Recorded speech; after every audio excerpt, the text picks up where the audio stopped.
Assalamualaikum warahmatullahi wabarakatuh. Alhamdulillahirabbil alamin wa usalli wa usallim ala nabiyyina Muhammadin wa ala alihi wa ashabihi wa man tabi'ahum bi ihsanin ila yaumiddin, amma ba'du. Para hadirat yang dimuliakan oleh Allah Subhanahu wa taala, pada pertemuan kali ini berhubungan bulan Ramadan, beberapa hari lagi, kira-kira kurang dari 2 bulan lagi, itu insyaallah kita beberapa pertemuan ini mempelajari kitab Umdatul Ahkam, bukan Umdatul Mar'ah. Dia sama-sama umdah tapi akhirnya beda.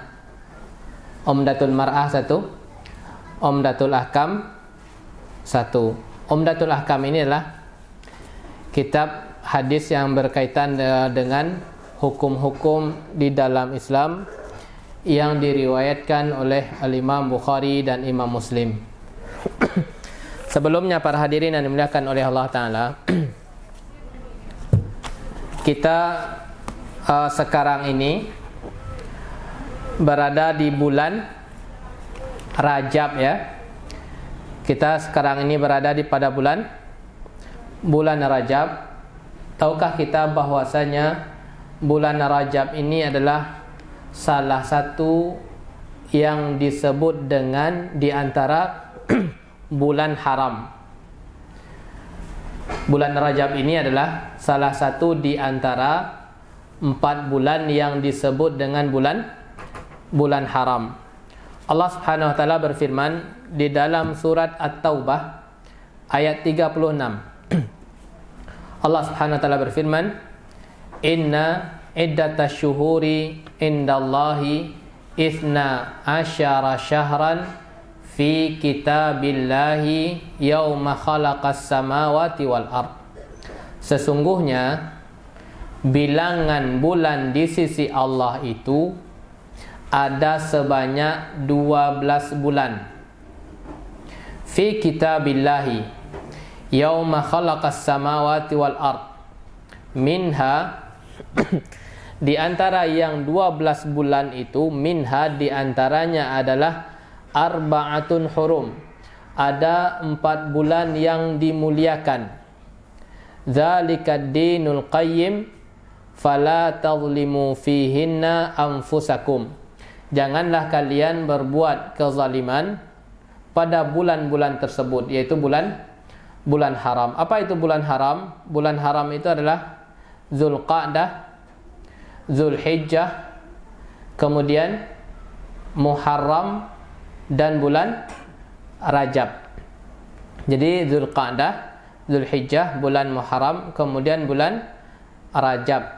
Ini adalah bulan yang Allah muliakan, yang disebutkan di dalam surat At-Taubah tadi. Para hadirat yang dimuliakan oleh Allah Ta'ala, dari mana sisi dia pada bulan yang haram ini ada 3 faedah yang disimpulkan oleh para ulama, karena kita sedang berada pada bulan haram sekarang, bulan Rajab. Yang pertama,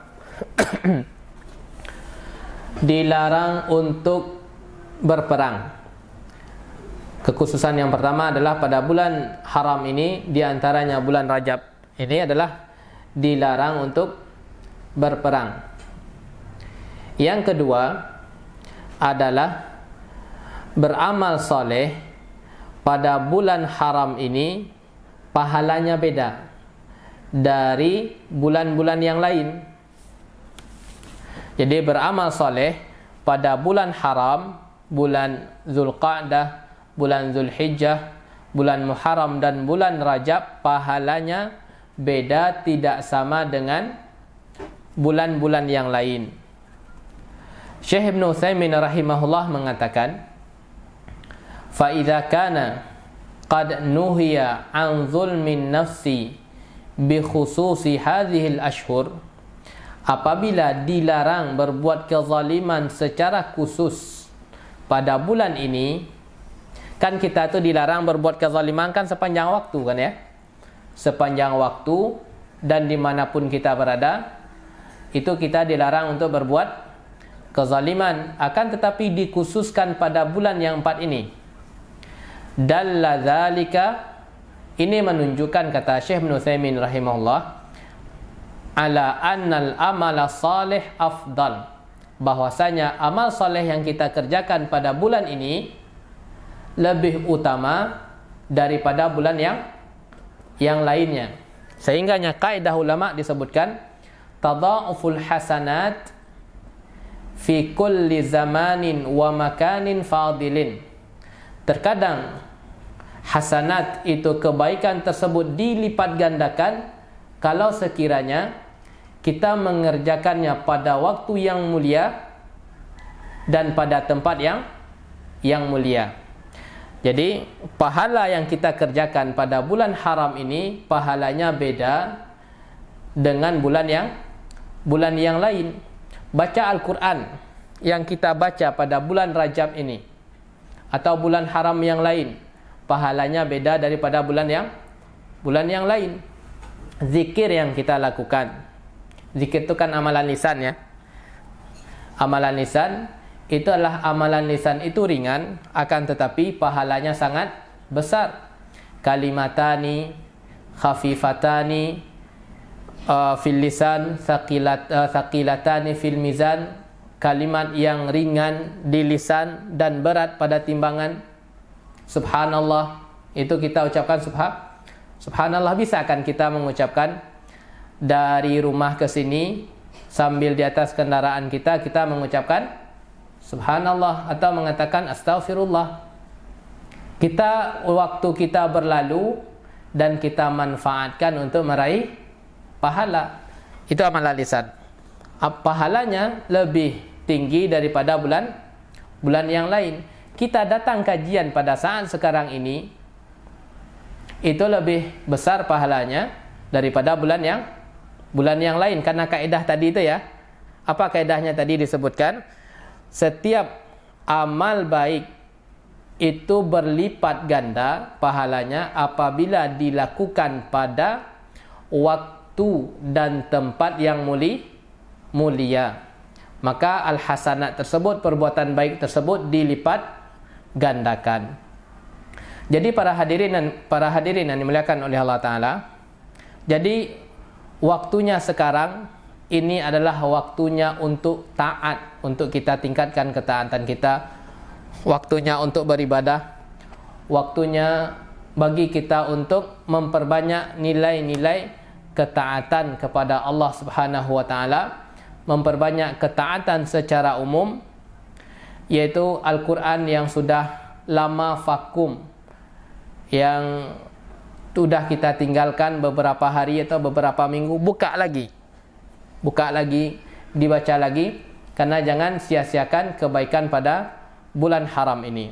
Itu yang kedua ya, yaitu beramal soleh pada bulan haram pahalanya beda dengan bulan yang lain.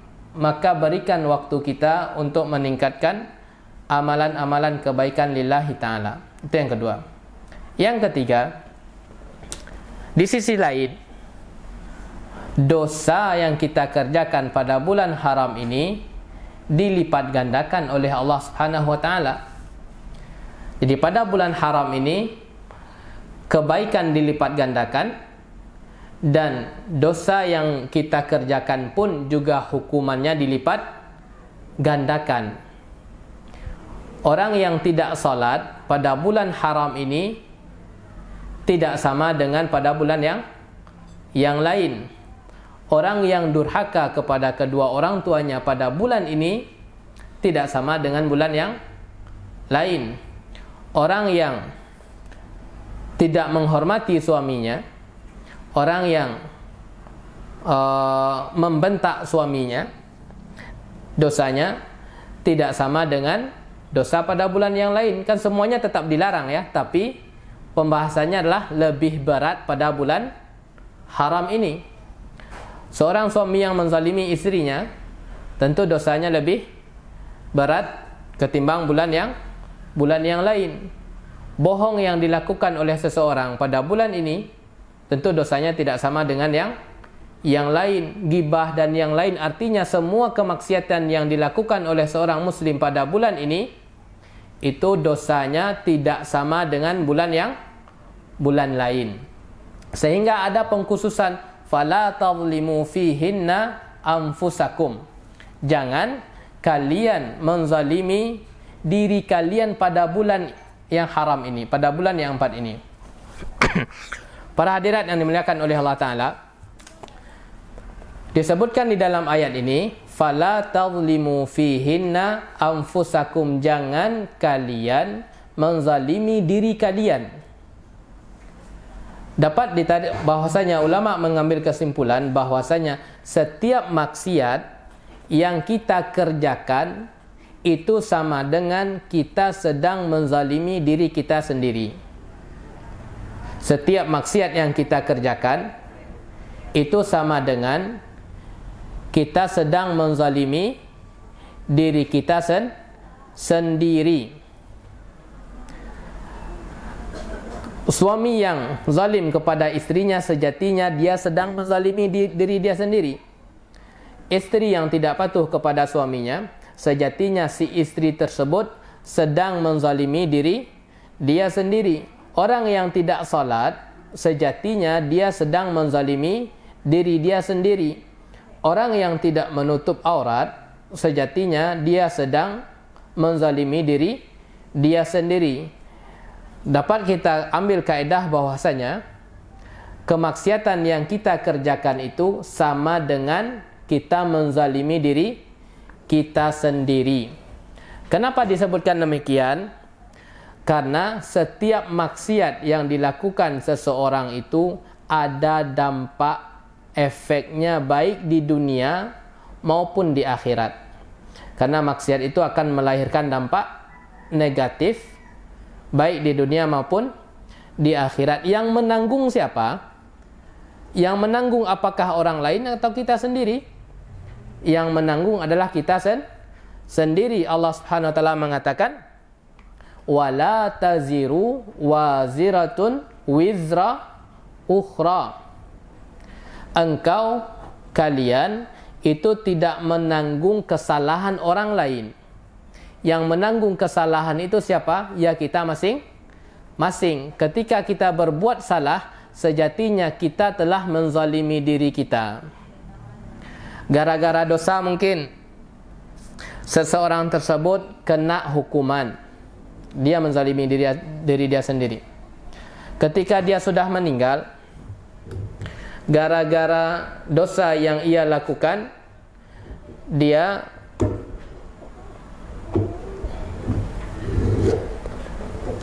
gara-gara dosa yang sudah dia lakukan ketika meninggal dunia, bisa jadi seseorang itu diazab di kubur. Gara-gara maksiat yang dia kerjakan di atas dunia, bisa jadi seseorang tersebut tidak mendapatkan minum dari telaga Nabi Muhammad SAW. Gara-gara kemaksiatan yang dilakukan seseorang, bisa dia terancam dimasukkan ke dalam neraka, dibakar dalam api neraka. Na'udzubillah min dzalik. Oleh karenanya itu kan semuanya menzalimi diri. Jadi setiap yang kita lakukan, kemaksiatan yang kita lakukan, sejatinya kita sedang menzalimi diri. Allah Subhanahu wa taala mengatakan, wa ma zalamuna walakin anfusahum yadhlimun. Sejatinya mereka tersebut tidak menzalimi kami, kata Allah Subhanahu wa taala, walakin anfusahum yadhlimun. Akan tetapi yang dia zalimi adalah diri dia sendiri. Dan juga Allah Subhanahu wa taala berfirman di dalam surat Al-Isra ayat 7. Allah mengatakan, in ahsantum ahsantum li anfusikum. Jika kamu berbuat baik, jika kamu taat, maka sebenarnya ketaatan itu untuk dirimu sendiri, bukan untuk orang lain. Wa in asatum falaha. Apabila kalian berbuat keburukan, maka kalian juga yang menanggung. Para hadirin yang dimuliakan oleh Allah Ta'ala, jadi pada surat Al-Isra ayat 7 ini, kemudian di dalam surat Al-Baqarah tadi, ini bisa kita jadikan motivasi bagi kita untuk bangkit ketika kita ditimpa futur. Yaitu futur itu adalah apa? Iman kita sedang turun. Maka bisa kita motivasi diri kita dengan firman Allah Subhanahu wa taala tadi, yaitu di dalam surat Al-Isra ayat 7 tadi dan di dalam surat Al-Baqarah.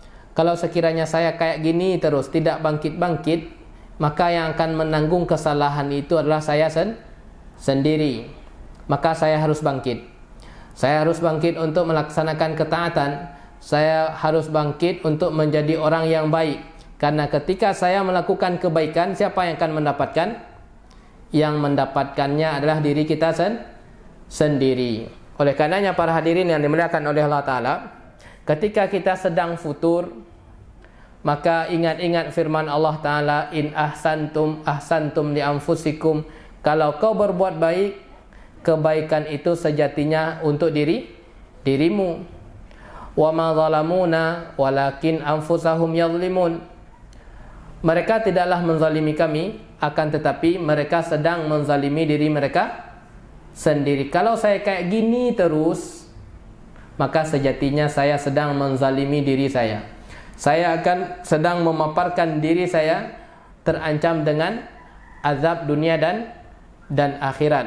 Yaitu firman Allah di dalam surat Al-Isra ayat 7. In ahsantum li anfusikum. Kalau engkau berbuat baik, niscaya kebaikan itu hanya untuk dirimu. Baik para hadirat yang dimuliakan oleh Allah Ta'ala, jadi itu kesimpulannya berkaitan dengan bulan haram ini. Hikmahnya adalah dilarang untuk berperang.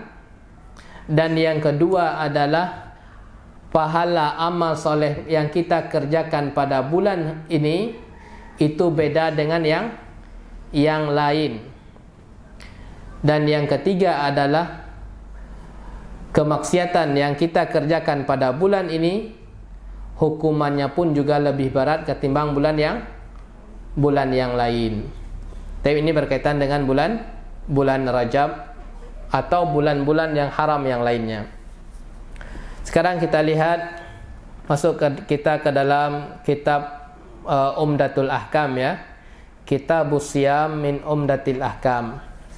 Umdatul Ahkam ini adalah isinya Umdatul Ahkam ini isinya hadis hukum mulai dari tata cara bersuci sampai akhir pembahasannya, yang mana hadis-hadis semua ini adalah hadis yang paling sahih yang diriwayatkan oleh Imam Bukhari dan Imam Muslim.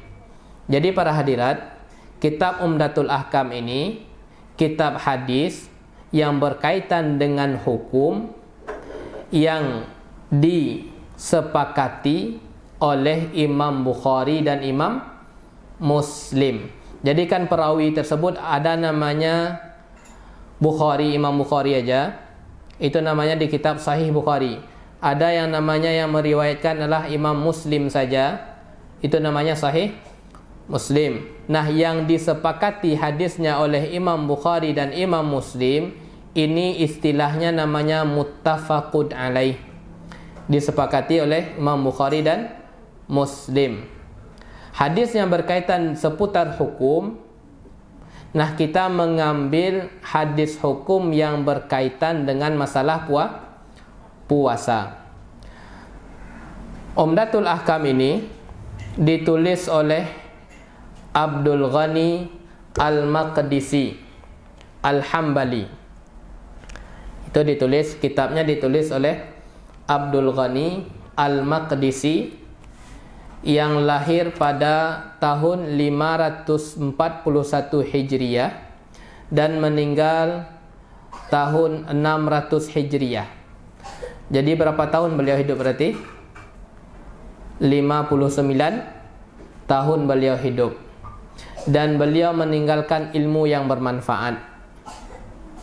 Yaitu beliau meninggalkan ilmu yang bermanfaat, yaitu kumpulan hadis yang telah beliau tulis, yang beliau beri nama Umdatul Ahkam. Faedahnya para hadirat yang dimuliakan oleh Allah Ta'ala, kita ini harus punya cita-cita yang tinggi, punya keinginan yang tinggi, yaitu bagaimana sekiranya, pernahkah kita kepikiran dalam diri kita atau terbayang dalam benak kita, pernahkah kita punya keinginan, kalau saya telah meninggal dunia, saya ini bagaimana mendapatkan pahala yang terus mengalir. Ini para hadirat tahun 600 Hijriah. Udah berapa tahun yang lalu berarti? Anggaplah kurang lebih 800 tahun yang lalu sudah meninggal penulisnya. Akan tetapi ilmunya sampai detik hari ini masih dimanfaatkan. Tetap mengalir pahala terus. Udah 800 tahun meninggal, pahala itu mengalir terus mengalir. Udah 800 tahun. Karena dia meninggalkan ilmu yang bermanfaat. Pernahkah kita kepikiran juga, kalau sekiranya saya sudah meninggal dunia, riwayat saya sudah tidak ada di dunia, tubuh saya sudah dikafani atau tubuh kita sudah hancur menjadi tulang belulang, pernahkah kita kepikiran bagaimana saya punya pahala yang tidak pernah putus? Maka masuklah di 3 pintu. Pintu yang pertama, hadis Nabi Muhammad sallallahu alaihi wasallam mengatakan, "Idza mata ibnu Adam inqata'a amaluhu illa min salasin." Ini 3 pintu yang kita harus punya satu di antara 3 minimalnya. Bahwasanya ini adalah peluang untuk mendapatkan pahala yang tidak pernah putus meskipun kita sudah berada di dalam kuburan. Yang pertama adalah sadaqatun jariyah. Ini berkaitan dengan harta, yaitu seseorang tersebut mewakafkan yang bisa dimanfaatkan oleh kaum muslimin. Kalau itu tidak bisa, tidak terwujud, maka ada nomor yang kedua, ilmun yuntafa'u bihi. Ada ilmu yang bermanfaat yang kita berikan kepada orang. Meskipun ilmu tersebut sedikit, yang namanya dengan ilmu itu para hadirin tidak perlu pelit berbagi. Karena semakin kita bagi, maka akan semakin datang ilmu yang lain. Kalau sekiranya itu pun juga tidak ada, maka didiklah anak kita menjadi anak yang soleh, yang akan mendoakan untuk kita.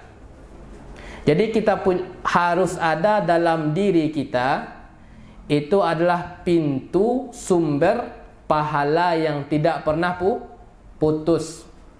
Kalau bisa menggabung 3-tiganya, Masya Allah. Sedekah jariah kita ada, ilmu yang bermanfaat kita juga ada, dan anak yang soleh pun kita berusaha untuk mewujudkannya. Kalau tidak bisa terwujud 3-tiganya, minimal harus ada satu di pintu mana yang kita bisa, maka lakukan. Kita bisanya di pintu sedekah, masuk di pintu itu.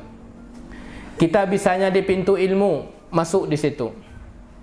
Atau kita bisanya mendidik anak menjadi anak yang soleh. Seperti ini para hadirin. 800 tahun yang lalu beliau sudah meninggal, akan tetapi karya tulisnya tersebut masih dibaca oleh kaum muslimin sampai detik ini. Berapa beliau dapat pahala rahimahullahu ta'ala. Yaitu berkaitan dengan kitab Umdatul Ahkam. Kita akan mengambil pembahasan tentang puasa dari kitab hadis ini. Para hadirat yang dimuliakan oleh Allah Ta'ala, kita masuk sedikit tentang masalah puasa. Kita ulang pelajaran yang mungkin sudah lama ya, sudah 1 tahun yang lalu, kita ulang lagi. Apa itu puasa? Puasa itu adalah secara bahasa adalah imsak, yaitu menahan. Itu secara bahasa. Yang penting dia menahan dari enggak makan, menahan dari enggak berbicara, menahan dari hal-hal yang lain, maka ini dinamakan dengan puasa secara bahasa. Adapun puasa secara istilah adalah para ulama mengatakan imsakun bin niyatin an asya'in makhsusah, yaitu menahan yang disertai dengan niat beribadah kepada Allah dari asya'in makhsusah, dari hal-hal yang tertentu, fi waqtin makhsusin, pada waktu yang telah ditentukan, an syakhsin makhsusin, yang diwajibkan kepada personal yang ditentukan. Jadi ditentukan semua ya. Jadi imsakun, menahan yang disertai dengan niat dari perkara-perkara yang telah ditentukan pada waktu yang telah ditentukan, yang ditujukan kepada orang yang telah ditentukan. Baik para hadirin yang dimuliakan oleh Allah Ta'ala, pada pengertian tersebut ada beberapa poin. Poin yang pertama adalah berkaitan dengan niat. Imsakun bin niyatin, menahan dengan niat. An asya'in makhsusatin, yaitu dari hal-hal yang tertentu yang disebut dengan pembatal puasa. Itu yang pembahasan yang kedua. Fi waqtin makhsusin, pada waktu yang ditentukan. Kapan itu menahannya? Dari terbit fajar sampai terbenam matahari. Itu yang ketiga dari pengertian tadi ya. Dan yang keempat adalah an syakhsin makhsusin, dari orang yang tertentu. Tapi kita lihat sedikit dulu. Yang pertama, masalah niat. Masalah niat. Puasa ini adalah ibadah. Puasa ini adalah ibadah. Yang namanya ibadah itu harus disertai dengan niat. Harus disertai dengan niat. Dia menahan dari hal-hal yang membatalkan. Niatnya adalah ta'abbudan lillah, dalam rangka beribadah kepada Allah. Dia enggak makan di siang hari, dia enggak minum di siang hari, itu niatnya adalah dalam rangka beribadah kepada Allah.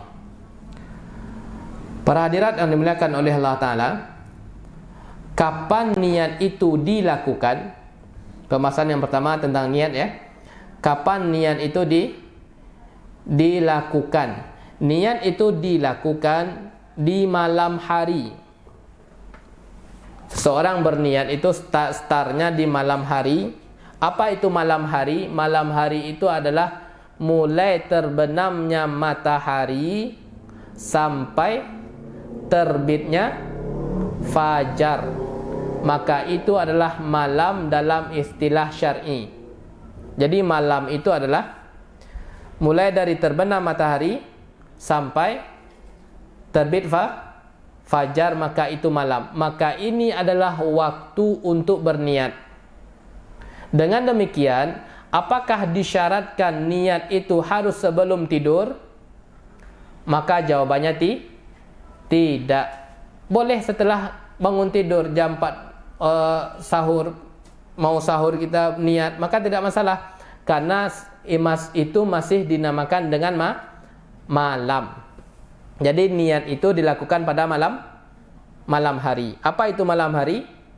Setelah terbenam matahari sampai terbit fajar. Yang kedua, pembahasan tentang niat adalah bagaimana seseorang itu telah dikatakan berniat. Apakah dia harus mengucapkan dengan lisannya, nawaitu an asuma ghadan lillahi ta'ala? Apakah disyaratkan demikian? Maka jawabannya tidak. Karena niat itu adalah amalan hati, bukan amalan lisan. Dan untuk masalah niat puasa, kata Ibnu Qudamah rahimahullahu ta'ala, itu sangat gampang. Apabila seseorang itu kepikiran untuk berpuasa keesokan harinya, maka dia telah dihukumi orang yang berniat. Jadi hanya kepikiran untuk berpuasa keesokan harinya, maka seseorang tersebut telah dihukumi dia telah berniat. Dia masang alarm dia, tujuannya adalah agar bisa sahur nanti contohnya, maka dia telah dihukumi berniat. Meskipun dia bangun nanti ketika subuh sudah datang, apakah sah puasanya? Puasanya sah karena apa? Karena tadi malam dia telah ada keinginan untuk berpuasa. Jadi itu masalah masalah niat untuk puasa Ramadan itu harus dilakukan pada malam hari. Yang kedua adalah an asya'in makhsusatin, dari hal-hal yang tertentu yang diistilahkan dengan pembatal puasa. Apa itu pembatal puasa? Pembatal puasa yang pertama adalah al-aklu wasyurbu, makan dan minum. Yang kedua adalah hubungan suami istri. Yang ketiga adalah makana bima'nal akli wasyurbi, yang semakna dengan makan dan minum. Dia bukan makan dan minum, akan tetapi dia menggantikan maksud dari makan dan minum. Apa maksud dari makan? Untuk menghasilkan tenaga. Maka hal-hal yang bisa menghasilkan tenaga seperti infus. Infus itu adalah kan pengganti makan. Maka orang yang sedang diinfus itu puasanya batal. Yang keempat adalah al-qai'u amdan. Itu muntah dengan sengaja. Tapi para hadirat yang dimuliakan oleh Allah Ta'ala, orang yang sejatinya berpuasa itu adalah orang yang tidak hanya memperhatikan pembatal puasa semata, akan tetapi dia juga memperhatikan hal-hal yang mengurangi nilai puasanya. Jadi orang yang sejati berpuasa tersebut adalah hal-hal yang membatalkan puasa dia tinggalkan, dan hal-hal yang mengurangi bahkan mengikis habis pahala puasa pun juga dia tinggalkan. Seperti ghibah para hadirat. Ghibah itu apakah membatalkan puasa? Jawabannya tidak, akan tetapi mengurangi pahala. Apakah melihat yang tidak itu membatalkan puasa? Jawabannya tidak, akan tetapi mengurangi pahala. Jadi orang yang berpuasa yang sebenarnya adalah mata dia pun juga berpuasa dari hal-hal yang Allah haramkan. Telinga dia pun juga berpuasa dari apa yang Allah haramkan untuk didengar. Kan ada itu suara-suara yang diharamkan untuk didengar. Dan lisan dia pun juga dia tahan untuk tidak mengucapkan hal-hal yang dilarang dalam syariat juga dia tahan. Dan hati dia pun juga dia tahan dari hal-hal yang dilarang oleh syariat. Maka itulah orang yang sejatinya berpuasa. Dia menahan dari hal yang membatalkan dan juga menjauhkan dari hal-hal yang bisa merusak nilai pahala. Itu poin yang kedua ya, yaitu an asya'in makhsusatin. Yang ketiga, fi waqtin makhsus, waktu yang telah ditentukan. Ini waktunya jelas. Yang keempat, poin terakhir dari pengertian adalah an syakhsin makhsusin, dari personal tertentu. Apakah puasa ini semua manusia kena ke hukumnya? Jawabannya tidak. Tidak semua manusia tersebut terkena wajibnya hukum puasa, akan tetapi orang-orang tertentu saja. Siapa itu orang-orang yang tertentu? Yang pertama adalah orang muslim. Syarat dia adalah muslim, itu yang pertama. Lawan dari muslim apa? Kafir. Yang kedua, apakah setiap muslim tersebut wajib berpuasa? Jawabannya tidak. Syarat yang kedua, seorang itu wajib berpuasa, dia sudah mukallaf. Dia sudah mukallaf. Apa itu mukallaf? Yaitu telah sah untuk dibebani hukum syariat. Mukallaf itulah telah sah untuk dibebani hukum syariat. Apa kriteria orang yang mukallaf? Kriteria orang yang mukallaf adalah terpenuhi dua syarat. Yang pertama harus balik. Yang kedua harus berakal. Apabila seseorang itu telah balik dan berakal, maka dia disebut dengan mukallaf. Telah sah untuk dibebani hukum syariat. Baik, para hadirat yang dimuliakan oleh Allah Ta'ala, itu syarat yang kedua ya. Mukallaf. Itu apa unsur mukallaf? Balik dan berakal. Kapan seseorang dikatakan balik? Kapan seseorang dikatakan sudah balik?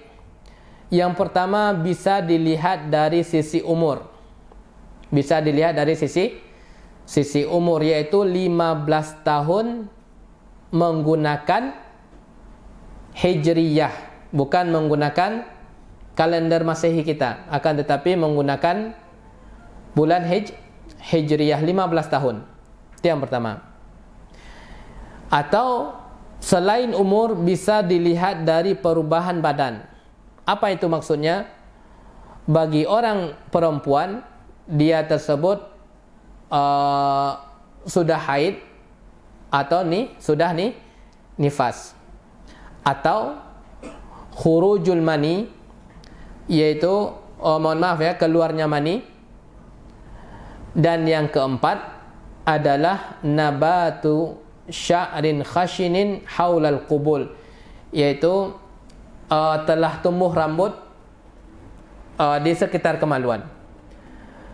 Para hadirat yang dimuliakan oleh Allah Ta'ala, syarat yang kita sebutkan tadi itu tidak harus terpenuhi semuanya.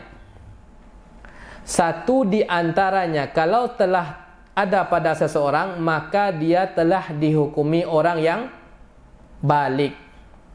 Contohnya, tadi kan kalau dari sisi umur berapa tadi kita sebutkan? 15.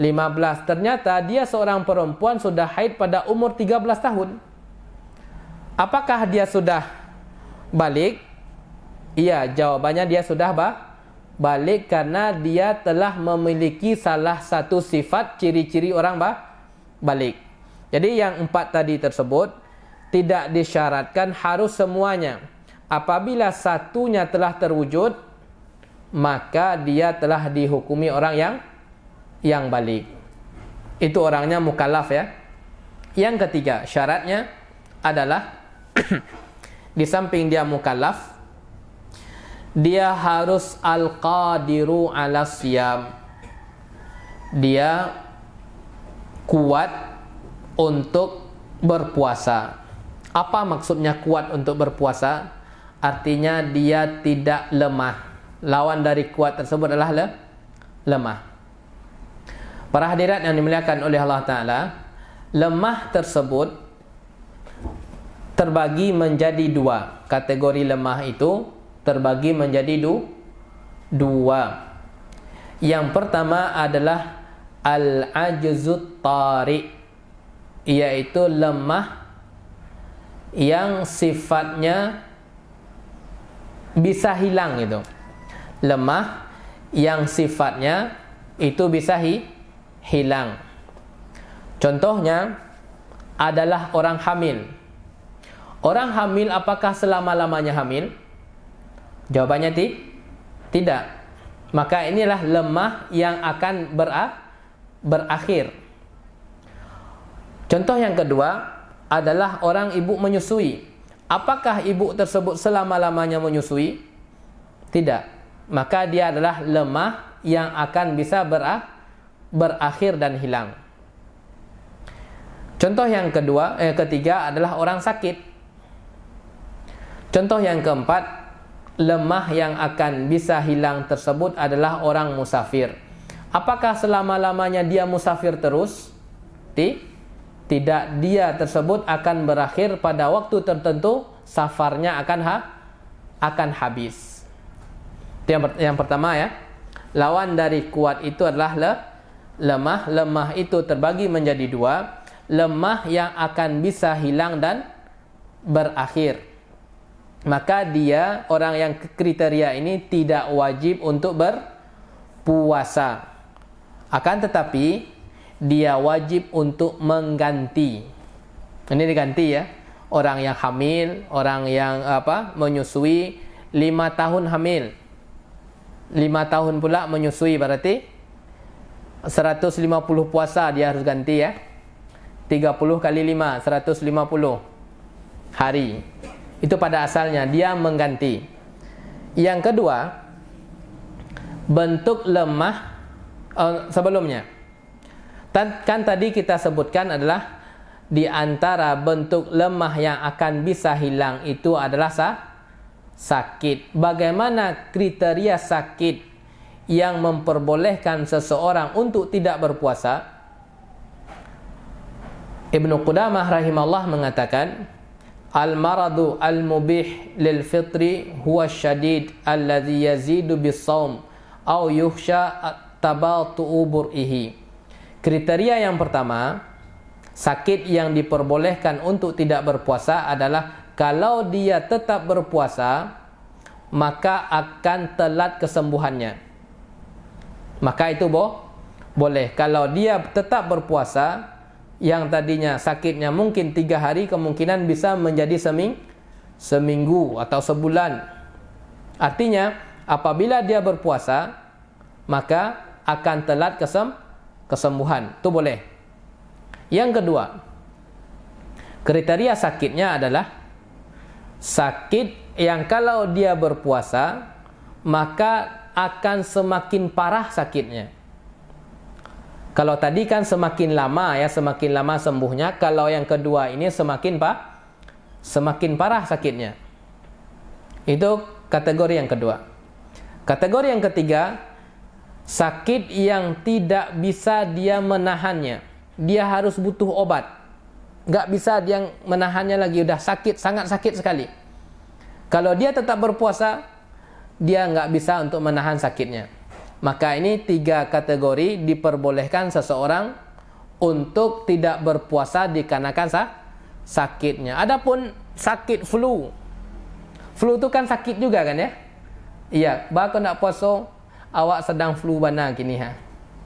Bako nak puasa kapal awak sakit tadi. Maka sakit-sakit yang tidak terpenuhi kategori yang tadi, tidak telat sembuhnya atau tidak bertambah parahnya atau tidak bisa untuk ditahan, maka itu bukan sakit yang diperbolehkan untuk membatalkan puasa. Itu kategori sakitnya ya. Kelompok yang kedua, lemah yang akan tidak diharapkan untuk hilang. Maksudnya lemah tersebut terus senantiasa pada diri dia. Yang pertama adalah orang tua renta. Apakah orang tua renta pada suatu waktu akan menjadi pemuda lagi? Itu jawabannya tidak. Pak, ini adalah masa akhir Bapak menjadi tua renta, besok pagi insyaAllah muda lagi loh. Maka itu tidak akan ada. Maka itu adalah, kalau kayak gitu kayaknya langsung sehat tuh. Dengar informasi yang kayak gitu ya. Maka itu adalah lemah yang tidak akan mungkin berakhir. Ya, kalau berakhirnya itu sampai innalillahi wa inna ilaihi rajiun. Kita pun akan ke sana semuanya. Semuanya. Kita menunggu antrian, tapi kita tidak tahu kapan dipanggil. Taib. Itu yang kedua, yang pertama ya, sinul kabir yaitu tua renta. Yang kedua adalah sakit yang menahun. Sakit kepala itu kan bisa hilang ya. Minum obat insyaallah hilang dia. Akan tetapi ada bentuk sakit yang dia tersebut menahun pada diri seseorang. Ada kan ya? Dia udah 3 tahun sakit, udah 5 tahun terbaring di atas kasur, dia udah 5 tahun sakit, itu sifatnya menahun. Maka dia diperbolehkan untuk tidak berpuasa, tidak ada kewajiban, akan tetapi dia bayar fidyah. Jadi orang yang sakit, sakitnya tidak akan mungkin hilang, maka dia adalah bayar fidyah. Orang sakit yang sakitnya akan berakhir, maka dia adalah dengan cara ngapain? Mengqadha. Ibu-ibu yang mungkin dahulunya membatalkan karena hamil atau karena menyusui, apa kewajibannya berarti? Kewajibannya adalah membayar, yaitu mengqadha, bukan dengan fidyah, karena hamil tersebut akan berakhir, nggak akan mungkin hamil sampai meninggal, nggak akan mungkin. Atau menyusuin terus, itu akan berakhir. Tapi para hadirat yang dimuliakan oleh Allah Ta'ala, berarti orang yang pekerja keras, dia sehat dia, apakah diberikan keringanan untuk tidak berpuasa? Dari kategori yang kita sebutkan tadi? Tidak. Dia kuat, badan dia sehat, itu tidak ada alasan untuk tidak berpuasa dengan alasan karajuambo bari. Selama sehat, maka tidak gugur kewajiban untuk berpuasa. Itu yang ketiga ya, syarat yang ketiga, dia harus muslim, mukallaf, kemudian sanggup. Lawan sanggup itu ada tidak mampu. Yang keempat adalah ayyakuna muqiman, dia tersebut statusnya mukim. Lawan dari mukim apa? Musafir. Musafir tidak wajib berpuasa, akan tetapi pembahasannya manakah yang lebih afdal untuknya, berpuasa atau tidak, akan ada hadisnya nanti insyaallah akan kita baca. Yang kelima adalah al-khulu minal mawani', yaitu tidak ada penghalang.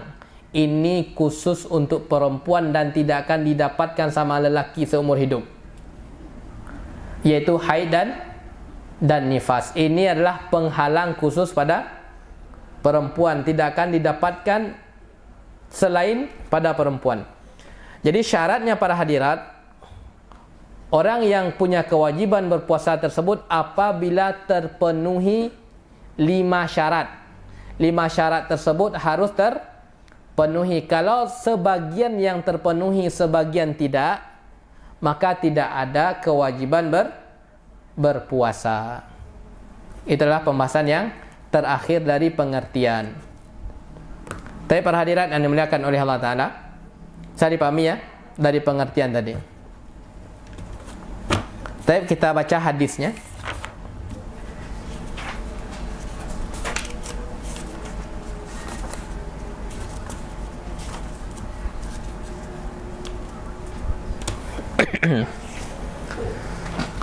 Hadis yang pertama ya, hadis Umdatul Ahkam yang pertama berkaitan dengan bab puasa. An Abi Hurairah radhiyallahu anhu qala, dari sahabat Abu Hurairah radhiyallahu anhu qala, qala Rasulullah sallallahu alaihi wasallam, Rasulullah sallallahu alaihi wasallam berkata, la taqaddamu ramadhana bisawmi yaumin au yaumaini, janganlah kalian mengawali Ramadan dengan berpuasa sehari atau 2 hari sebelum bulan Ramadan. Jadi paham ya maksud hadisnya? Kita itu dilarang untuk berpuasa sehari atau 2 hari sebelum Ramadan datang. Kalau kita praktekkan tanggal berapa Sya'ban berarti bisa jadi tanggal 28 atau tanggal 29. Maka ini adalah sengaja kita berpuasa, maka ini dilarang hukumnya. Kemudian ada pengecualian dari Nabi Muhammad SAW, illa rajulan kana yasumu shawman falyasumhu. Larangan ini diberikan, tidak berlaku bagi orang yang punya adat kebiasaan untuk berpuasa. Jadi larangan ini tidak berlaku bagi orang yang punya adat kebiasaan untuk berpuasa. Dia tetap diperbolehkan menjalankan kebiasaan dia untuk berpuasa meskipun 2 hari sebelum Ramadan datang. Dia diperbolehkan untuk berpuasa, menjalankan kebiasaannya meskipun 1 hari sebelum bulan Ramadan datang, maka diperbolehkan. Illa rajulan kana yasumu shawman falyasumhu. Kecuali seseorang yang sebelumnya berpuasa, punya adat kebiasaan untuk berpuasa, maka silahkan untuk berpuasa. Baik para hadirat yang dimuliakan oleh Allah Ta'ala, menyengaja untuk berpuasa sebelum datang Ramadan, maka ini hukumnya haram dan tidak diperbolehkan. Kecuali bagi seseorang yang punya adat kebiasaan. Apa maksudnya adat kebiasaan tadi? Adat kebiasaan tadi maksudnya adalah dia punya kebiasaan untuk terus berpuasa sunnah. Masya Allah ya. Ada ruang istimewa bagi seseorang yang punya adat yang udah terbiasa untuk puasa sunnah. Diistimewakan para hadirat. Dia terhindar dari larangan. Silahkan. Kamu orang yang sering berpuasa sunnah ya? Iya, silahkan. Kamu nggak dilarang untuk berpuasa.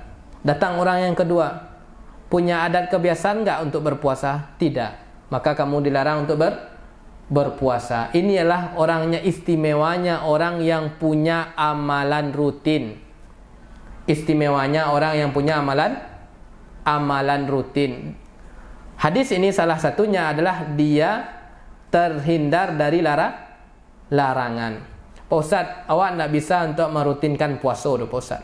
Kalau sekiranya kita nggak bisa untuk menjadikan puasa sebagai amalan ibadah rutin, maka carilah ibadah yang lain yang mungkin kita rutinkan para hadirat.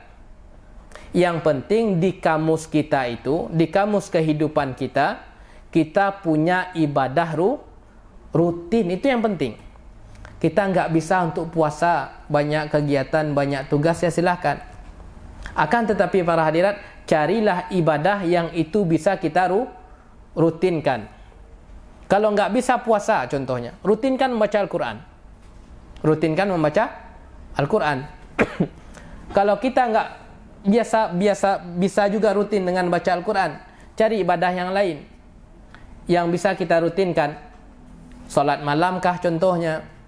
Nggak bisa salat malam di pertengahan malam, sepertiga terakhir nggak bisa. Silahkan salat malam sebelum tidur. Ini adalah wasiat Nabi Muhammad SAW kepada Abu Dzar radhiyallahu anhu. Ausani khalili bi thalathin. Kekasihku yaitu Rasulullah SAW mewasiatkan kepadaku dengan 3 hal. Salah satunya adalah melakukan witir meskipun itu sebelum tidur. Intinya para hadirat, di dalam kamus kehidupan kita ini harus ada yang namanya amalan rutin, ibadah rutin untuk kita. Silahkan, mau yang bisa berpuasa silahkan. Yang tidak bisa, cari amalan yang lain. Mau baca Al-Quran, tidak bisa juga, cari amalan yang lain. Tidak bisa juga menghadiri majelis ilmu secara rutin. Tidak bisa juga bersedekah dengan rutin. Yang penting ada istilah rutinnya. Tidak perlu banyak, yang penting adalah rutin. Karena para hadirat, orang yang punya amalan rutin tersebut pada suatu waktu dia tidak bisa melaksanakan dikarenakan uzur, maka dia diberikan pahala full. Dia diberikan pahala full, pahala penuh. Orang yang biasa untuk puasa Senin Kamis atau puasa Daud, qadarullah dia sakit, maka dia diberikan pahala full. Orang yang membiasakan diri habis maghrib tersebut dia membuka kitab suci Al-Quran untuk membaca 3 ayat atau 4 ayat. Ada uzur dia, sakit, dia nggak bisa ngapa-ngapain, dia tetap mendapatkan pahala secara sempurna. Atau dia punya amalan rutin, solat malam, sakit nggak bisa, dapat pahala full. Kalau bisa kita memperbanyak amalan rutin tu Masya Allah. Puasa kita rutin. Rutin nggak puasa? Iya, Masya Allah. Untuk baca Al-Quran, rutin juga. Untuk salat malam, juga rutin. Untuk menghadiri majlis ilmu, juga rutin. Untuk sedekah, juga rutin. Maka Masya Allah, ini kriteria orang salehah berarti ya. Semuanya bisa dia rutinkan. Tapi kalau nggak bisa semua, minimal kita punya di dalam kamus kehidupan kita ada amalan rutin. Tapi para hadirat yang dimuliakan oleh Allah Ta'ala, kembali kita kepada pembahasan ya. Orang yang terhindar dari larangan tadi siapa? Orang yang punya kebiasaan rutin untuk berpuasa, maka tidak dilarang. Apa itu? Contohnya puasa yang dia rutinkan, bisa jadi puasa Senin Kamis. Kebetulan pada hari Seninnya itu adalah sehari sebelum datang Ramadan, maka tetap silahkan berpuasa. Atau hari Kamisnya itu adalah kebetulan 2 hari sebelum datangnya Ramadan, maka silahkan. Itu yang pertama contohnya. Contoh yang kedua, yang biasa dirutinkan oleh seseorang selain puasa Senin Kamis, yang kedua adalah puasa Daud, yaitu puasa sehari dan tidak sehari. Dan datang giliran dia untuk berpuasa ternyata bertepatan dengan sehari atau 2 hari sebelum Ramadan datang, maka silahkan. Contoh yang ketiga, seseorang itu bisa merutinkan puasa adalah puasa Ayyamul Bid, yaitu puasa pertengahan bulan. Kok bisa pertengahan bulan ketemu dengan 2 hari atau 3 hari, 2 hari atau sehari sebelum Ramadan? Pertengahan bulan tanggal berapa berarti? 13, 14, 15. Kok bisa ketemu dengan sehari atau 2 hari sebelum puasa? Pertengahan bulan itu yang lebih afdalnya memang betul dikerjakan 13, 14, 15. Tapi diperbolehkan selain tanggal demi yang kita sebutkan tadi. Yang penting berpuasa 3 hari dalam satu bulan. Tidak mesti di angka 13, 14, 15. Tapi para hadirat yang dimuliakan oleh Allah Ta'ala, itu contohnya ya. Puasa sunnah yang diizinkan. Selain puasa sunnah yang diizinkan masih ada, yaitu puasa wajib, yaitu puasa hutang. Cek hutang kita berapa, ternyata masih ada, maka dia bukan diperbolehkan wajib untuk berpuasa meskipun itu sehari atau 2 hari sebelum Ramadan datang. Karena puasa dia adalah puasa wajib, mengqadha, bukan diperbolehkan lagi. Diperbolehkan berpuasa tidak, diperbolehkan bagi orang yang puasa sunnah. Akan tetapi bagi orang yang punya hutang yang belum lunas, dia wajib untuk berpuasa meskipun itu sehari atau 2 hari sebelum Ramadan datang. Itu contoh yang pertama. Contoh wajib yang pertama. Contoh wajib yang kedua adalah puasa nazar. Puasa nazar. Apa itu nazar? Nazar itu adalah mewajibkan sesuatu yang bukan wajib. Itu namanya nazar. Kalau saya kayak gini, maka saya akan kayak gini. Kalau saya lulus di sebuah lembaga, di sebuah tempat, maka saya akan berpuasa 1 hari. Ternyata keluar nama dia hari itu, yaitu sehari atau 2 hari sebelum Ramadan, maka dia diperbolehkan untuk berpuasa. Tapi para hadirat yang dimuliakan oleh Allah Ta'ala, itu hadis pertama ya, bisa dipahami ya. Larangan ini tidak berlaku bagi orang yang punya kebiasaan puasa sunnah, atau masih ada puasa wajib yang belum dia tuntaskan, maka dia tidak terkena larangan. Selain dari 2 kriteria tersebut, maka hukumnya tidak diperbolehkan. Hadis yang kedua, yang terakhir insyaallah. Sebelum asar ya. Hadis yang kedua, An Abdullah bin Umar radhiyallahu anhu maqala, dari sahabat Ibnu Umar radhiyallahu anhu maqala, sami'tu Rasulullah sallallahu alaihi wasallam yaqul, aku mendengar Rasulullah sallallahu alaihi wasallam bersabda, idza ra'aitumuhu fasumu, jika kalian melihat hilal yaitu bulan sabit, tanda tiba awalnya bulan Ramadan, fasumu, maka berpuasalah. Wa idza ra'aitumuhu fa'aftiru, dan ketika kalian melihat hilal pula, yaitu hilal Syawal, fa'aftiru, maka berbukalah.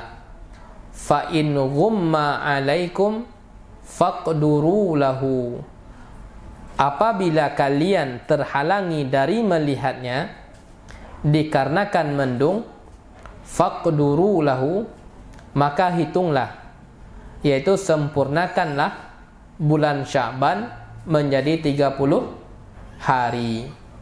Baik para hadirat yang dimuliakan oleh Allah Ta'ala,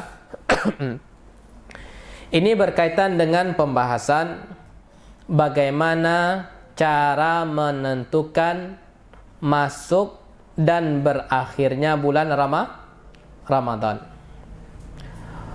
Masuknya bulan Ramadan itu ditandai dengan ru'yatul hilal, ditandai dengan terlihatnya hilal, yaitu bulan sabit, pertanda. Kapan itu dilihat? Kapan itu dilakukan penglihatan ini? Kapan dilakukan penglihatan ini? Pada malam yang ke-30, yaitu dilakukan pada malam yang ke-30 setelah terbenamnya matahari, maka dilakukan. Kalau sekiranya dah dilihat nih, bagaimana melihatnya Pak Ustaz? Boleh dengan menggunakan alat bantu, pakai kacamata, cukup kacamata atau alat teleskop dan yang lain, maka silahkan. Yang penting dia melihat, mau menggunakan bantuan alat atau dengan mata telanjang, maka tidak masalah. Kalau sekiranya itu terlihat, maka bulan Sya'ban hanya berapa hari berarti?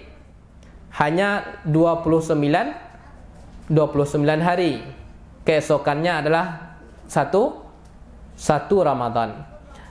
Karena yang namanya di bulan Qamariyah ini tidak ada yang namanya tanggal 31. Tidak ada yang namanya tanggal 31. Batasannya adalah tanggal 29, bisa jadi keesokannya 30, bisa jadi keesokannya tanggal 1. Kalau dilihat pada malam ke-30 itu sudah terlihat, maka berarti keesokan harinya bulan Ramadan. Kalau sekiranya tidak terlihat, tidak terlihat. Tidak terlihat disebabkan apa, Pak Ustaz? Bisa jadi tidak terlihat betul-betul belum ada. Betul-betul belum ada hilalnya. Yaitu cuacanya bersih, cuacanya bagus, hilalnya enggak kelihatan. Maka bulan Sya'ban itu berarti bulan Sya'ban menjadi 30 hari karena tidak ada hilalnya. Taib itu tidak terlihat ya, dikarenakan tidak adanya hilal. Cuacanya bersih, cuacanya baik. Kalau sekiranya cuacanya enggak mendukung untuk melihat, ada penghalang, kita sudah melihat pada malam yang ke-30 dan tidak bisa melihat dikarenakan tertutupi oleh awan atau mendung. Bagaimanakah, apakah kita besok berpuasa? Maka jawabannya tidak. Fa'akmilul iddata sya'bana salasin. Maka genapkan bulan Sya'ban itu sebanyak 30 hari. Jadi para hadirat yang dimuliakan oleh Allah Ta'ala, menentukan masuknya Ramadan itu hanya dengan dua cara. Tidak ada cara yang ketiga. Cara yang pertama dengan ru'yatul hilal. Cara yang kedua, kalau ini tidak mungkin terwujud, maka dengan cara menggenapkan bulan Sya'ban menjadi 30. Ini dua cara aja. Maka kita tidak diperbolehkan berpuasa menentukan awal Ramadan dengan selain dua cara ini. Kalau ada informasi, masuknya informasi Ramadan dengan cara, bukan dengan dua cara ini, maka ini tidak bisa kita jadikan sebagai patokan. Yang bisa kita jadikan patokan adalah dengan ru'yatul hilal atau menggenapkan bulan sebanyak 30 hari. Baik para hadirat yang dimuliakan oleh Allah Ta'ala, kalau sekiranya di malam yang ke-30 itu, Sya'ban yang ke-30, cuacanya mendung, maka sikap kita bagaimana tadi? Sikap kita adalah menggenapkan bulan Sya'ban menjadi 30 hari. Dan keesokan harinya itu ya, yang 30 hari yang ke-30 itu namanya hari Syak. Namanya hari Syak, yaitu Yaumus Syak. Apa itu Yaumus Syak? Hari ke-30 bulan Sya'ban, yang mana pada malam harinya tidak terlihat hilal, tidak terlihat bulan sabit dikarenakan cuaca yang mendung. Maka siang harinya, hari yang ke-30 namanya Yaumus Syak, yaitu hari yang diragukan. Tidak boleh untuk berpuasa dalam rangka menjaga diri. Puasa aja lah awak, bisa jadi telah datang bulan Ramadan. Maka jawabannya tidak. Nabi Muhammad Ammar bin Yasir mengatakan, man shama yaumus syak faqad asa Abul Qasim. Barang siapa yang berpuasa pada hari Syak, yaitu hari yang diragukan, maka dia telah bermaksiat kepada Abul Qasim. Siapa itu Abul Qasim? Adalah Nabi Muhammad SAW. Nama anak beliau Qasim itu lahir dari istrinya Khadijah. Kemudian lanjutannya, wa idza ra'aitumuhu fa'aftiru. Jadi berakhirnya bulan Ramadan dengan cara apa tadi? Awal masuknya dengan ru'yatul hilal dan menggenapkan bulan Sya'ban 30 itu masuknya. Kalau berakhirnya bagaimana? Berakhirnya adalah dengan ru'yatul hilal dilakukan pada malam ke-30 bulan Ramadan, yaitu hari yang ke-29.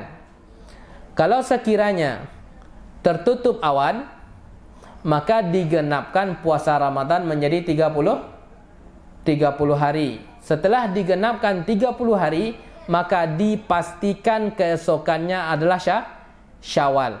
Karena batasan maksimal bulan Qamariyah itu adalah 30, bukan 31. Baik para hadirat yang dimuliakan oleh Allah Ta'ala, di sini dulu, nanti insyaallah kita lanjutkan ya.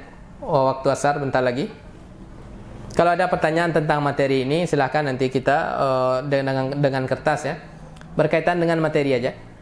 Itu hadis yang pertama. Kita simpulkan dulu hadis yang pertama apa? Larangan mendahului puasa Ramadan kecuali bagi orang yang punya kebiasaan untuk puasa sunnah, atau dan diwajibkan bagi orang yang belum tuntas puasa wajibnya. Hadis yang kedua itu menggambarkan bagaimana cara menentukan awal masuknya Ramadan dan berakhirnya, yaitu dengan cara yang syar'i, dengan ru'yatul hilal. Kalau itu tidak mungkin, maka pindah kepada metode yang terakhir, yang kedua, yaitu menggenapkan bulan Sya'ban menjadi 30 hari. Baik para hadirat yang dimuliakan oleh Allah Ta'ala, kita cukupkan sampai di sini dulu dengan doa kafaratul majlis. Subhanakallahumma bihamdika, asyhadu an la ilaha illa anta, astaghfiruka wa atubu ilaika. Wassalamualaikum warahmatullahi wabarakatuh. Assalamualaikum warahmatullahi wabarakatuh. Alhamdulillahirabbil alamin, wa usalli wa usallim ala nabiyyina Muhammadin wa ala alihi wa ashabihi wa man tabi'ahum bi ihsanin ila yaumiddin, amma ba'du. Para hadirat yang dimuliakan oleh Allah Ta'ala, kita lanjutkan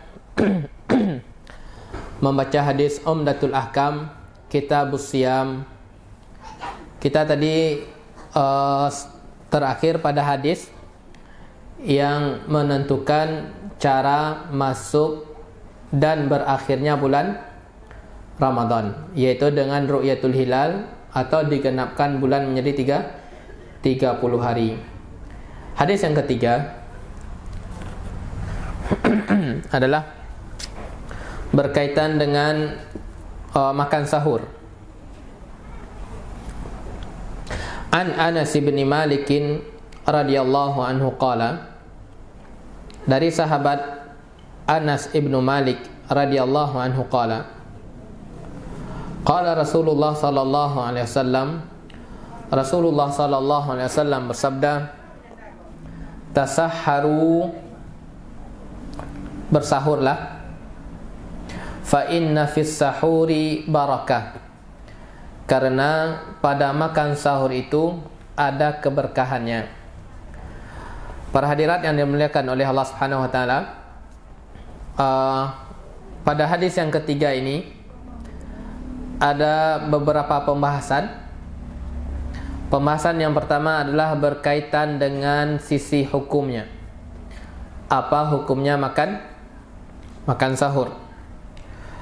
Al-Imam Nawawi rahimahullah ta'ala di dalam kitab Majmu', beliau mengatakan, ajma'al ulama'u ala istihbabihi wa annahu laisa biwajib. Ulama bersepakat bahwasanya makan sahur itu hukumnya sunnah dan tidaklah wajib. Makan sahur itu hukumnya sunnah dan tidak wajib. Kalau dikerjakan, alhamdulillah dapat keberkahannya. Itu pembahasan yang pertama dari sisi hukum. Pembahasan yang kedua dari sisi kapan mulai makan sahur itu. Kapan telah terwujud seseorang itu telah makan sahur? Kapan waktunya? Para ulama mengatakan yakunu fi akhiril laili. Makan sahur itu waktunya di akhir malam. Itu startnya ya. Start waktu untuk makan sahur itu pada akhir malam. Karena para hadirat, malam itu terbagi menjadi 3. Malam itu terbagi menjadi 3. Yang pertama as-sulusul awal, sepertiga pertama. Yang kedua, as-sulusul awsat, sepertiga yang kedua. Yang ketiga adalah as-sulusul akhir, yaitu sepertiga akhir, yaitu kira-kira startnya itu kurang lebih jam 2 lah. Jam 2 sampai terbit fajar, maka itu kira-kira akhir malam. Jam 10-an sampai jam 2-an itu kira-kira, atau jam setengah 2-an itu adalah sepertiga pertengahan. Habis maghrib sampai kira-kira jam 10-an atau jam setengah 11-an kira-kira, itu adalah sepertiga pertama. Jadi makan sahur ini kapan dimulai? Dimulai adalah pada akhir malam. Bagi orang yang makan sahurnya jam 12 malam, makan sahur lawak dulu jam 12 malam, apakah telah terwujud dia telah makan sahur? Belum, itu namanya makan tengah malam baru. Belum terwujud, belum dapat keberkahannya. Keberkahannya, yaitu startnya tadi adalah pada akhir malam. Itu berkaitan dengan waktunya. Pembahasan yang ketiga adalah apa yang dimaksud dengan makan sahur ini? Apakah cukup? Apakah seseorang tersebut mendapatkan keutamaan bukan dengan makan, akan tetapi dengan cara minum? Dalam hadis ini apa? Di dalam hadis ini adalah makan sahur. Dia mengatakan, Pak Ustaz, tak bisa makan tu Pak Ustaz. Kalau makan wak mual wak rasoi. Apapun bentuk makanannya, baik itu roti dan yang lain, kalau makan contohnya mual wak subuhnya, maka anda insyaallah cukup dengan air. Nah, orang yang hanya dengan air dia sahurnya, apakah dia mendapatkan keutamaan? Apakah dia mendapatkan keutamaan bagi orang yang sahurnya mencukupkan dengan air? Kita lihat. Fayujzi'u fis sahuri al-iktisaru ala syurbil ma'. Maka fayujzi, telah sah bagi orang yang sahur hanya mencukupkan dengan minum air. Wa in kana al-aula tanawulu ma'kulin. Akan tetapi yang lebih afdal, yang lebih utama adalah dengan makan makanan. Makan makanan tidak ditentukan jenisnya. Yang penting sesuatu tersebut dimakan, bukan diminum. Mau rotikah, mau dan yang lain, yang penting dimakan. Maka ini yang lebih afdalnya adalah ada makanan yang dimakan. Kan tapi kalau sekiranya mencukupkan hanya dengan air semata, maka ini telah dapat, akan tetapi tidak sempurna. Fa'an Abi Sa'id Al-Khudri radhiyallahu anhu, dalilnya adalah dari Abu Sa'id Al-Khudri, qala Rasulullah sallallahu alaihi wasallam, as-sahuru akluhu barakatun fala tada'hu. Makan sahur itu adalah keberkahan, maka jangan ditinggalkan. Walau ayyajra'a ahadukum jur'atan min ma'in. Meskipun kalian hanya meneguk seteguk air. Tadi yang disuruh ngapain? Makan dulu kan ya. Kemudian itu didapatkan, dapat juga keutamaannya meskipun hanya dengan meneguk seteguk air. Fa innallaha azza wa jalla wa malaikatahu yusalluna 'alal mutasahhirin.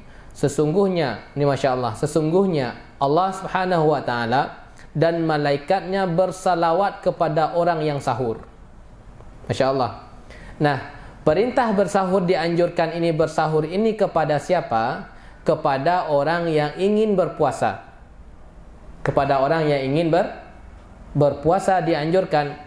Bagi orang yang tidak berpuasa, terhalang untuk berpuasa, maka perintah ini tidak ditujukan kepadanya. Akan tetapi bisa jadi seorang ibu atau seorang istri yang berhalangan untuk tidak berpuasa, maka dia bisa mendapatkan pahala dari sisi lain. Dia menyediakan makanan untuk suami dia atau menyediakan makanan untuk anak dia, maka dia dapat pahala dari sini. Masya Allah, pahala ibu meskipun itu tidak bisa sahur, tapi masih dapat pahala dari sisi yang lain, yaitu siapkanlah makanan sahur bagi orang yang akan berpuasa untuk keesokan harinya, maka dapat pahala juga. Apalagi seorang ibu tersebut dia berpuasa, kemudian dia juga yang menyiapkan makanan. Masya Allah, 2 kali para hadirat, dua kali makan sahurnya, kemudian kebaikan yang dia berikan kepada suami dia, kemudian kebaikan yang ia berikan kepada keluarga dia, anak dia bangunin, bahkan sampai-sampai pun disuapkan. Masya Allah, nggak mau juga tidur, nggak mau juga bangun, seorang ibu tersebut menyuapkan, maka berlipat ganda pahala seorang ibu di sisi ini. Masya Allah, coba aja kita ingat-ingat dulu bagaimana orang tua anak itu malas-malasan untuk bangun ya, disuapin, padahal udah capek-capek ngapain tadi? Udah capek-capek nyiapin makanan, udah capek-capek masak, udah bangun duluan. Bangunnya mungkin 2 jam sebelumnya nyiapkan makanan, sedangkan anak-anaknya itu dibangunin kalau masakannya sudah siap untuk dimakan. Masya Allah, itulah kinerjanya seorang ibu. Tapi itu yang jadi perintah ini ditujukan kepada siapa tadi? Ditujukan kepada orang yang ingin berpuasa. Akan tetapi seorang ibu mendapatkan berbagai macam pahala dari sisi yang telah kita sebutkan tadi. Pembahasan yang keempat adalah kapan itu berakhir, kapan itu, sebelumnya tadi pembahasan yang ketiga adalah tidak disyaratkan, yang afdalnya adalah menggunakan makanan. Akan tetapi hanya dengan sekedar air pun insyaallah sudah cukup untuk mendapatkan keberkahannya. Poin yang keempat adalah Nabi SAW mengatakan, bersahurlah karena pada makan sahur itu ada keberkahannya. Para ulama mengatakan keberkahan tersebut bisa dilihat dari beberapa sisi. Sisi yang pertama, imtithalu amrillah. Sisi yang pertama adalah imtithalu amrillah, yaitu dia mendapatkan keberkahan karena mengikuti syariat. Seseorang itu para hadirat, apabila dia mengikuti arahan syariat dalam aspek kehidupan dia, maka dia telah berbahagia. Allah Subhanahu wa taala mengatakan, "Wa may yuti'illaha wa rasulahu faqad faza fauzan azima." Masya Allah, orang yang patuh dia kepada aturan Allah, patuh dia kepada aturan Rasulullah sallallahu alaihi wasallam, faqad faza fauzan azima, maka dia telah beruntung dengan keberuntungan yang sangat besar dan agung. Ingin mendapatkan keberuntungan kehidupan dunia dan akhirat, maka patuhilah aturan Allah dan aturan Rasulnya. Semakin kita taat, maka kehidupan kita akan semakin berkah. Semakin jauh kita dari ketaatan, semakin menjauh kita dari Allah, semakin menjauh kita dari pedoman Rasulullah sallallahu alaihi wasallam, maka keberkahan itu jauh. Yang kita hadapi adalah kehidupan yang sempit, gersang aja hati rasanya, kering aja hati rasanya. Wa man a'rada an dzikri fa inna lahu ma'isyatan dhanka. Bagi siapa yang berpaling dari syariat Allah, maka kehidupannya adalah kehidupan yang sempit, kehidupan yang gersang aja. Tapi bagi yang taat, itu adalah kehidupannya penuh berkah. Itu sisi keberkahannya ya. Kenapa berkah? Karena dia mengikuti perintah syariat. Yang kedua, sisi keberkahan yang kedua adalah mukhalafatu li ahli kitab. Sisi keberkahan yang kedua adalah dikarenakan pada makan sahur ini ada unsur menyelisihi ahli kitab. Pada makan sahur ini ada unsur menyelisihi puasanya ahli kitab. Bagaimana kriterianya puasa ahli kitab? Puasanya ahlu kitab yaitu tidak ada makan sahur. Para hadirat yang dimuliakan oleh Allah Ta'ala, simbol-simbol yang itu merupakan kekhususan bukan dari Islam, kita selisihi, maka kita mendapatkan keberkahannya. Kita enggak mau menggunakan atribut ini. Kenapa enggak mau? Karena ini ciri khususnya orang ahlu kitab atau orang di luar Islam, enggak mau kita menggunakan. Kenapa enggak mau pakai ini? Karena ini adalah ciri khususnya, lambang khususnya di luar Islam. Kita tinggalkan, tidak tasyabuh. Maka setiap orang itu menyelisihi metodenya ahlu kitab atau orang non muslim, maka dia mendapatkan keberkahannya. Sehingga bagi orang yang menyerupainya, man tasyabbaha biqaumin fahuwa minhum, barang siapa yang menyerupai dengan suatu kelompok, maka dia bagian dari kelompok tersebut. Itu sisi yang kedua, sisi berkahnya. Sisi yang ketiga, sisi berkahnya adalah fihi taqwiyatun ala saumi. Pada makan sahur ini adalah terdapat unsur menguatkan badan untuk berpuasa. Wa ma a'ana 'ala ta'ah yusabu 'alaiha. Hal-hal yang bisa membantu kita untuk menjalankan ketaatan, maka diberikan pahala. Jadi kaidahnya di mana? Dari sini. Wa ma a'ana 'ala ta'ah yusabu 'alaiha. Apa-apa yang bisa membantu seseorang tersebut untuk bisa taat, maka dia diberikan pahala. Seperti kita contohkan tadi, seorang ibu menyiapkan makanan sahur kan ya, kemudian dimakan, itulah dia menyiapkan agar keluarga dia tersebut mendapatkan kekuatan agar bisa menjalankan ibadah puasa, maka dia dapat pahalanya. Itu sisi yang ketiga. Sisi yang keempat adalah iqtida'un bi Rasulillahi sallallahu alaihi wasallam, yaitu meneladani Rasulullah sallallahu alaihi wasallam, bahwasanya kana yatasahhar, bahwasanya Rasulullah sallallahu alaihi wasallam tersebut melakukan sahur. Baik para hadirat yang dimuliakan oleh Allah Ta'ala, ketika kita berpuasa, meskipun kita contohnya kuatlah, anggaplah saya ini kuat Ustaz, untuk tidak makan, untuk tidak minum, maka keberkahan itu hilang. Usahakanlah untuk tetap makan sahur. Itu tidak disyaratkan perlu banyak, yang penting ada makan yang kita makan, maka insyaallah keberkahan itu ada. Itu hadis yang ketiga. Hadis yang keempat adalah kapan beliau sallallahu alaihi wasallam itu makan sahur. Kapan beliau sallallahu alaihi wasallam makan sahur?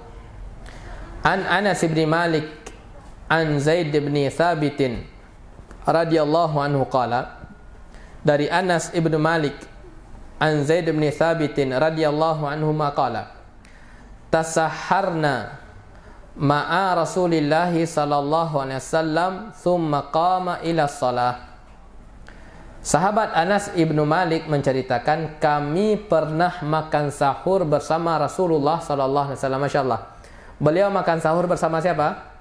Bersama manusia yang paling baik di permukaan bumi ini, itu Rasulullah. Kami pernah makan sahur bersama Rasulullah sallallahu alaihi wasallam.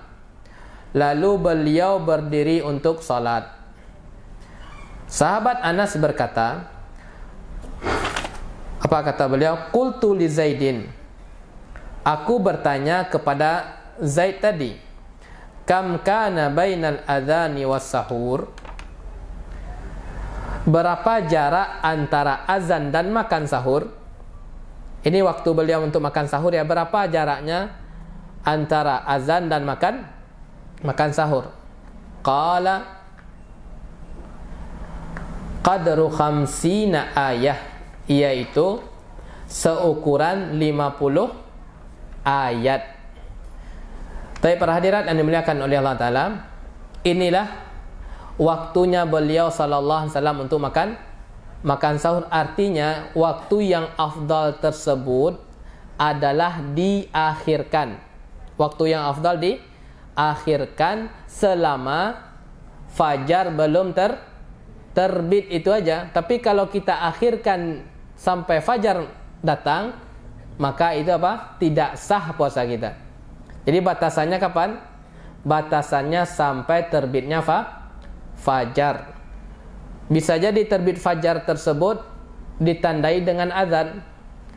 Kalau kita sudah yakin bahwasanya azan yang dikumandangkan suatu masjid tersebut sesuai dengan terbitnya fajar, maka ketika azan berkumandang, kita stop, tidak melanjutkannya lagi. Karena waktu untuk makan dan minum tersebut sudah habis.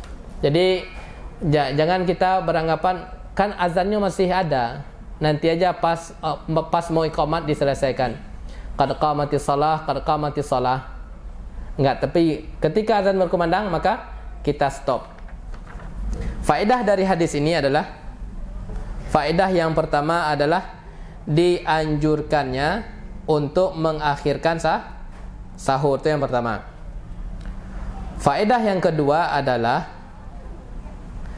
itu metode beliau sallallahu alaihi wasallam setelah sahur tersebut tidak tidur, akan tetapi langsung solat.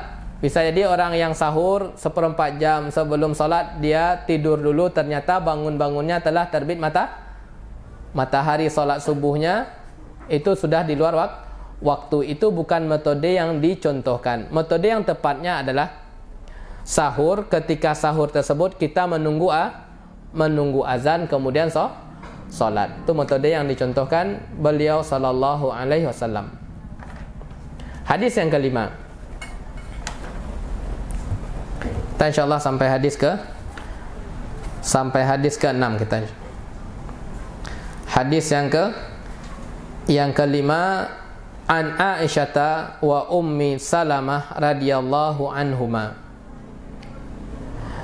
Dari Ummul Mukminin Aisyah wa Ummi Salamah radhiyallahu anhuma. Anna Rasulullah sallallahu alaihi wasallam, bahwasanya Rasulullah sallallahu alaihi wasallam kana yudrikuhul fajru, beliau pernah mendapatkan waktu fajar, wa huwa junubun min jima'in, masih junub disebabkan hubungan badan. Summa yaghtasilu wa yasumu, kemudian beliau mandi dan berpuasa. Tapi para hadirat yang dimuliakan oleh Allah Ta'ala, perawinya ini adalah dua-duanya istri Nabi Muhammad sallallahu alaihi wasallam, yaitu Aisyah, kemudian Ummu Salamah. Yang dinikahi oleh Nabi Muhammad sallallahu alaihi wasallam yang masih gadis waktu itu adalah Ummul Mukminin Aisyah. Adapun Ummu Salamah beliau nikahi setelah suaminya Abu Salamah meninggal dunia. Beliau Ummu Salamah radhiyallahu taala anha mendengar sabda Nabi Muhammad sallallahu alaihi wasallam tentang sikap ketika ditimpa musibah. Kemudian beliau ucapkan, Rasulullah sallallahu alaihi wasallam mengatakan, "Ma min 'abdin tusibuhu musibah." Tidaklah ada seorang hamba yang ditimpa musibah, fayaqulu, kemudian dia mengatakan, "Inna lillahi wa inna ilaihi raji'un." Sesungguhnya kita ini adalah milik Allah, wa inna ilaihi raji'un, dan kita semuanya akan kembali kepada Allah. Semuanya akan kembali kepada Allah, tidak ada yang terkecuali, semuanya. Yang kita bawa apa? Yang kita bawa adalah amalan ketika di dunia. Itu yang ucapkan ya, Allahu inna lillahi wa inna ilaihi raji'un. Untuk kemudian Allahumma jurni fi musibati, ya Allah berikanlah pahala terhadap musibah yang telah menimpaku. Itu yang ucapan yang kedua. Yang ketiga, wakhluf li khairan minha, dan gantilah ya Allah yang terbaik darinya. Jadi ada beberapa ucapan doa dalam ini ketika seorang itu ditimpa musibah. Ada tiga, inna lillahi wa inna ilaihi raji'un, Allahumma jurni fi musibati, ukhluf li khairan minha. Kemudian illa ajarahullahu fi musibah, kecuali Allah akan memberikan pahala terhadap musibah yang telah menimpa dia. Wa akhlafa lahu khairan minha, dan Allah akan menggantikan yang terbaik untuknya. Kisahnya ini, beliau kan suaminya meninggal ya. Meninggal itu adalah suatu musibah yang besar. Beliau berdoa dengan doa ini dan dikabulkan. Datanglah orang yang lebih baik daripada sahabat. Siapa itu yang lebih baik? Yaitu Rasulullah sallallahu alaihi wasallam datang mengkhidbahnya. Wakhluf li khairan minha, ya Allah berikanlah ganti yang terbaik. Kalau sekiranya becak kita rusak, kita baca doa ini semoga dapat mobil. Masya Allah, contoh aja ya. Kalau HP kita rusak yang jadul contohnya, semoga dapat HP yang sudah menjadi SS20 contohnya. Contoh aja. Artinya ketika kita ditimpa musibah, jangan lupa untuk mengucapkan inna lillahi wa inna ilaihi raji'un, dan berharap semoga musibah ini mendatangkan pahala. Taib, isi hadisnya kita lihat. Kana Rasulullah sallallahu alaihi wasallam yudrikuhul fajru wa huwa junubun. Beliau mendapatkan waktu fajar dalam kondisi junub. Taib, para hadirat yang dimuliakan oleh Allah Ta'ala, min jima'in. Junub itu adalah istilah syar'i bagi orang yang memiliki salah satu di antara dua kriteria, maka dia telah sah dikatakan junub. Yang pertama adalah hubungan suami istri. Yang kedua, enggak ada hubungan, akan tetapi mimpi basah, maka ini juga dikatakan junub. Akan tetapi junubnya para nabi, kata para ulama, itu bukan disebabkan mimpi basah. Para nabi tersebut tidak ada mimpi basah, disebutkan oleh Syekh Ibnu Utsaimin rahimahullah. Junubnya para nabi tersebut disebabkan disebabkan hubungan badan. Tsumma yaghtasilu wa yasum, kemudian beliau mandi dan berpuasa. Ketika malam hari datang, maka hal-hal yang dilarang pada siang hari tersebut diperbolehkan. Yang dilarang tadi di siang hari makan, pada waktu malam silahkan makan. Yang dilarang pada siang hari tersebut minum, maka pada malam hari silahkan untuk minum. Yang dilarang pada siang hari tersebut hal-hal yang berkaitan dengan syahwat, maka pada malam hari silahkan dikerjakan sampai datangnya fajar. Start bolehnya tersebut yaitu terbenamnya matahari sampai datang fajar. Ini adalah waktu diperbolehkan. Ketika datang fajar dan dia dalam kondisi akibat dari pembolehan ini sampai datang waktu fajar akan mengakibatkan akan ada seseorang yang junub ketika fajar telah datang. Karena berakhirnya kapan diperbolehkan? Berakhirnya dengan terbitnya fajar, sehingga mengakibatkan dia kondisi seseorang tersebut bisa jadi junub dan fajar telah datang. Apakah sah puasanya? Puasanya sah. Puasanya sah. Dikiaskan juga kata para ulama bagi para wanita yang haid.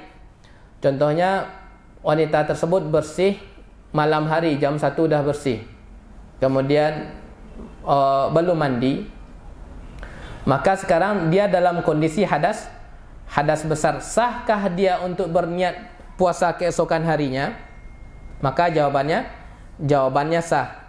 Sah dia untuk berpuasa meskipun dalam kondisi hadas besar.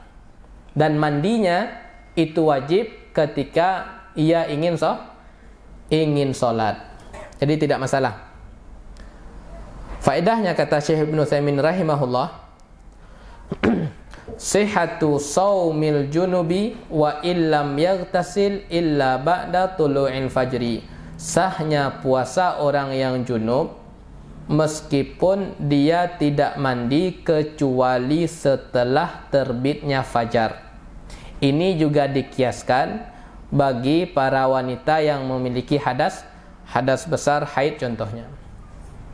Yang kedua adalah annahu la yajibul mubadaratu bil ghusli minal janabah. Kata beliau rahimahullahu taala, tidak wajib untuk bersegera mandi junub, itu tidak wajib. Karena beliau sallallahu alaihi wasallam ini masih dalam kondisi junub dan fajar telah terbit. Kata beliau tidak wajib untuk bersegera mandi junub. Nah, tapi catatannya bagi orang yang junub meskipun dia tidak mandi, dia ingin tidur, maka minimalnya dia harus berwudu. Minimalnya dia harus berwudu ketika dia tidur agar hadas tersebut diringankan. Ayar kudu ahaduna wa huwa junubun. Sahabat bertanya, wahai Rasulullah, apakah boleh bagi kami untuk tidur dalam kondisi junub, artinya belum mandi, besok ajalah mandi? Qala na'am idza tawadda. Iya, boleh dengan catatan dia tersebut telah berwudu. Ini catatan penting ya. Meskipun tidak mandi, ingin tidur, minimalnya adalah wudu. Tapi para hadirat yang dimuliakan oleh Allah Ta'ala, ini berkaitan dengan hadis yang kelima. Hadis yang terakhir adalah dimaafkannya orang yang melakukan pembatal puasa kalau dia dalam kondisi lupa. Jadi pembatal puasa itu kapan ngefeknya? Kalau dia melakukan dalam kondisi ingat. Hadisnya adalah nomor 6.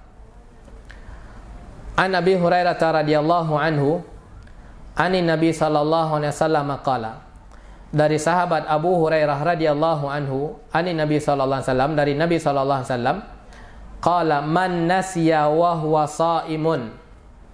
Barang siapa yang lupa ketika berpuasa, fa akala aw syariba, dia lupa bahwasanya dia sedang berpuasa. Fa akala aw syariba, lalu ia makan atau minum, fal yutimma saumahu, maka sempurnakanlah puasanya, alias puasanya tersebut tidak batal. Fa innama at'amahu Allah wa saqahu, karena hal itu berarti Allah memberinya makan dan minum.